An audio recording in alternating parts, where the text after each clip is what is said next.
কিশোরগঞ্জের ঐতিহ্যবাহী তেল ছাড়া কলার থামি পিঠা। তবে এই পিঠাটা চালের গুঁড়োর পরিবর্তে আজ আমি সুজি দিয়ে তৈরি করব। তবে পিঠাটা খেতে কিন্তু দারুণ মজার। তো পিঠা তৈরি করার জন্য প্রথমেই লাগবে কলা। আমি যেহেতু অল্প পরিমাণে তৈরি করব তার জন্য 3টা কলা নিয়েছি। তবে আপনারা যদি বেশি তৈরি করতে চান সেই ক্ষেত্রে কলার পরিমাণটা বাড়িয়ে দিবেন। তবে একদম নরম দেখে কলাটা নিতে হবে, যে কলাটা অনেক বেশি মজে গেছে, তাহলে ম্যাশ করতে অনেক বেশি সুবিধে হবে। আমি একটা কাঁটা চামচ দিয়ে কলাটাকে ম্যাশ করে নিচ্ছি। এখন এর মধ্যে কিছুটা পরিমাণ খেজুরের গুড় দিয়ে দিলাম, কারণ কলার মিষ্টিটা কিন্তু খুব বেশি আসে না। তবে এর মধ্যে আপনারা খেজুরের গুড়ের পরিবর্তে চিনিও দিতে পারেন। কিছুটা পরিমাণ লিকুইড দুধ আর সামান্য লবণ দিয়ে ভালো করে মিশিয়ে নিচ্ছি। আমি যেহেতু এর মধ্যে সুজি অ্যাড করব তার জন্য একটু লিকুইড করে নিলাম। তবে সুজির পরিবর্তে কিন্তু এখানে চালের গুঁড়ো দিয়েও এই পিঠাটা তৈরি করা যায়, যেটা কিশোরগঞ্জের ঐতিহ্যবাহী পিঠা। তবে আজকে আমি সুজি দিয়ে তৈরি করে নিচ্ছি। আমি কিন্তু এর মধ্যে কিছুটা পরিমাণ বেকিং পাউডার দিয়ে দিলাম।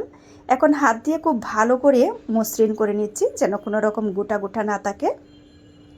তো ব্যাটারটা রেডি হয়ে গেল, এটাকে আমি 10 মিনিটের জন্য রেস্টে রেখে দেব।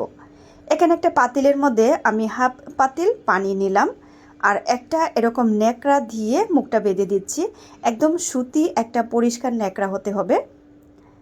আর মুখটা বেঁধে দেওয়ার সময় চারপাশে যেটা পড়ে থাকবে এটা এভাবে কিন্তু বেঁধে দিতে হবে, না হলে দেখা যায় যখন আমি চুলাটা ধরিয়ে দেব আগুন লেগে পুড়ে যেতে পারে।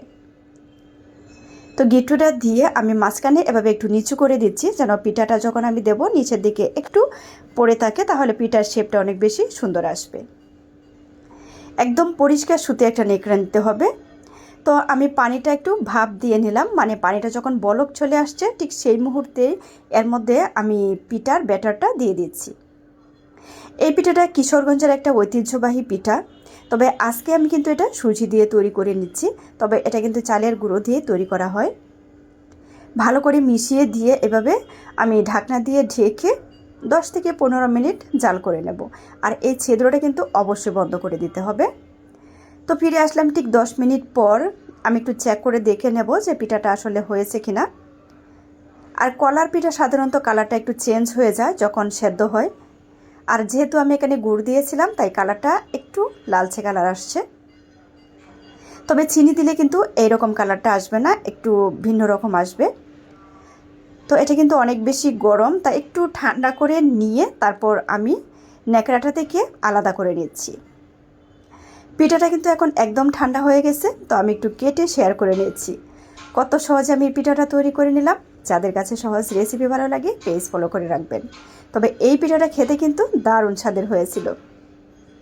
একদম মনে হচ্ছে যেন একটা কেক তৈরি করেছি, নরম তুলতুলে, অনেক বেশি স্পঞ্জি। তো বাসায় কিন্তু অবশ্যই তৈরি করবেন, একদম ভিন্ন রকম একটা স্বাদের পিঠা, আর তৈরি করাও অনেক বেশি সহজ।